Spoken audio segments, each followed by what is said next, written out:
Hey guys, what's happening? So getting into Batman's Secret Files, there are a few things that I've thoroughly enjoyed about this, especially after reading Batman Damned, Court of Owls, Dark Knight's Metal, and even some of the things we've seen so far in Heroes in Crisis. And what I'm really digging about Secret Files is that it hones in on the flaws of Batman, which is something we've had glimpses of before. In the series that I named are just a few examples, but with Secret Files, instead of showing us that as a part of the bigger story, each one of those instances is the story. So let's talk about that for a little bit. But if you're new to the channel, be sure to subscribe to catch the spills every week, and don't forget to hit that bell up top so we can squad up in the comments for the first hour.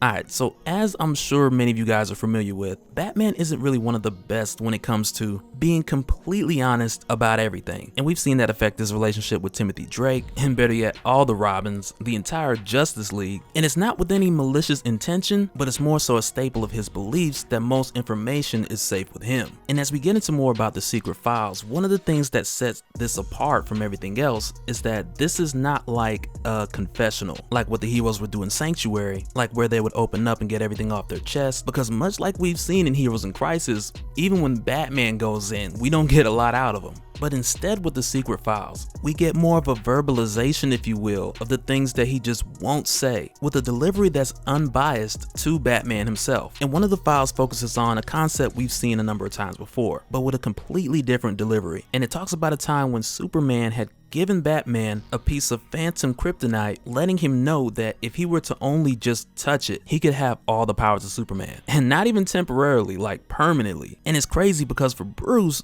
just being Batman has put so much wear and tear on his body. We've seen his back broken, we've seen him shot, we've seen him stabbed, and at the end of the day, come back from pretty much everything. And this isn't even taking into account the number of times that we see him just doing his job and still performing with unspoken injury, because Batman is going to continue to be Batman unless he just cannot move. And this whole ordeal just really takes me back to like Superman Batman, and it was like issue 50 something, and actually ran through the course of a few issues. But this reminds me of a time when we actually seen Batman and Superman sort of swap places. And when this happened, it was more of a resolve of magic versus phantom kryptonite. But back when we got this, it was very much an example, and a very good example, of what would possibly happen to Batman if he had Superman's powers. Because for Bruce, being someone who obsesses with protecting, obsesses with being prepared, like not only does that stem back to the death of his parents, but a lot of that also ties to his physical mortality and limitations, because your regular Batman just can't be everywhere all the time.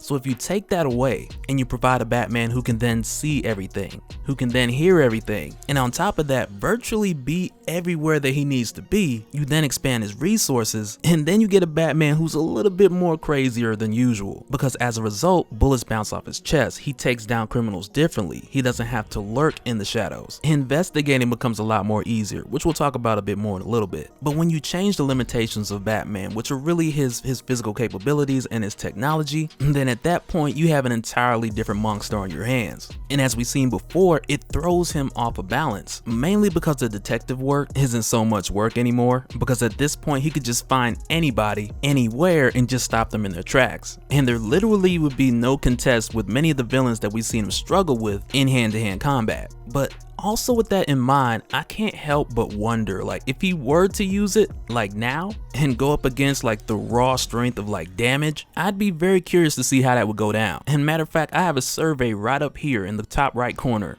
Tell me who you think would win if this were to go down. And in this case, I'm saying Batman with Superman strength from Superman DC Rebirth, not no Golden Age or Superboy Prime type strength, because that would just be the end of everything. Like if Batman was that strong, if Batman were as strong as Superboy Prime, he would just beat reality in hyper time until the bleed just wouldn't stop bleeding. But another thing I wanted to mention before I get into more of the benefits of how this would help is that the fact we know that Batman is a man who is damaged, and with him already having to exercise restraint, this would then take that to a whole nother level. Because as we already know from Superman Batman, the first thing that that Batman did when he had all this power was hone in his skills and master all of his skills. And over a short period of time of stopping crime pretty much everywhere that it was and making Gotham quiet, not only did we see him admit that he wanted this power, but he pretty much tells Clark that he's been slack with it. And him lashing out just shows us more of those damaged thoughts being put into action once Batman really had the means to do it. And this even takes me back to Dark Knight's Metal, which in my opinion with the Nightmare Batman, it was like an example with the Dark Multiverse, where Scott Snyder took the opportunity to show us alternate realities where some of the things that may have crossed Batman's mind actually took place. And with Batman working with multiple heroes with phenomenal and extraordinary abilities and them still facing utter destruction, there had to have been countless times where Batman has considered taking their power into his own hands, because he knows had he been Superman, or had he been the Flash in this instance, that he could have undoubtedly saved everyone. And I'm not gonna front, I would love to see like an alternate reality from Dark Knight's Metal where Batman became the Flash and actually fixed everything, kind of like a Red Death Redemption series or something. I personally just think that would have been awesome. And who knows, we may still even get that one day, because I believe Scott Snyder is gonna bring him back one way or the other, but we'll see. But even as far as on the detective side and getting back into more of the secret files, we know that Batman has been having an issue with keeping his gadgets out of the hands of criminals. And this we've seen in a file where he was arguing with Lucius Fox, who develops and designs his weapons, but we discover in the secret files that even with creating technology that would allow Batman to have eyes and ears everywhere, aside from tapping into like security feeds and things of that nature, but with doing this he also runs the risk of inadvertently handing his technology over into the wrong hands. And in this case, with people getting their hands on his drones, they're able to use them for whatever they want after taking one down and reprogramming it. But then if that drone is ever found again, it's found with the name Wayne Tech written on the side of it, which isn't necessarily a good look, because then you got people thinking, oh, Wayne Tech robbing people now? And that's just not good for business at all. And this is just an example, probably going off the deep end a little bit,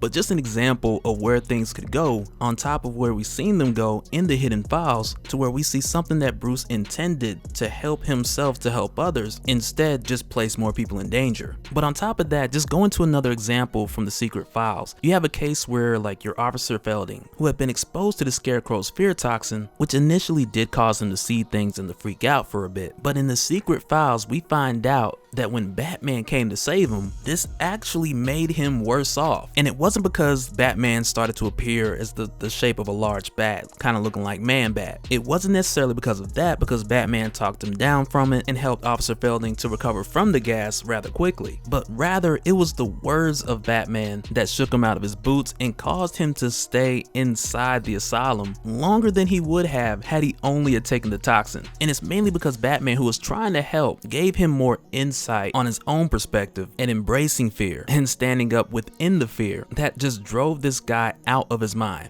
leaving him worse off than he would have been had Batman just left him alone. But that just raises the question, and I want to know you guys' thoughts, because this reminds me of Proverbs 14:4 that says, where no oxen are, the crib is clean, but much increase is given by the strength of an ox. And what that pretty much is saying is that an ox can get a lot done, whether it's agriculture, whether it's pulling things around the farm, whatever. But they're gonna poop pretty much everywhere they walk, so you gotta clean up after them. But when it comes down to comparison of benefits and cost, the benefit of having them around outweighs the work you would have to do had they not been there. And I really feel like that's one of the things that the secret files has been showing us, because every single one of these instances is like another pile of poop that Batman has left behind. And it's really up to us as the reader to come to the conclusion of, is it worth it with all of his mistakes and all of his shortcomings? And I gotta say, in my opinion, it's absolutely worth it, because at the end of the day, you gotta compare the secret files and the things that he has done that may have not turned out so well. You have to compare that to everything he has contributed over the years, which is a pretty wild comparison once you think of it. But if you really think of it, imagine every event without Batman. He's the one who finds the solutions. And even though his methods may involve a few broken bones here and there and a bit of psychological damage to a few people along the way, it just doesn't hold a candle to where the other heroes would be, or even where the multiverse would be without him. But let me know your guys' thoughts down in the comments, because I'm also aware that we talked about a number of epic situations that were started by Batman, and a few few of which that still continue, like what we talked about in our Immortal Men video. But I want to know what you guys think, just peeking into the secret files. Like, where do you see the scale weighing between the good and the bad that have come as a result of Batman? But that'll do it for this one, guys. Let me know your thoughts down in the comments, and we'll do it again in the next one. Alright, later.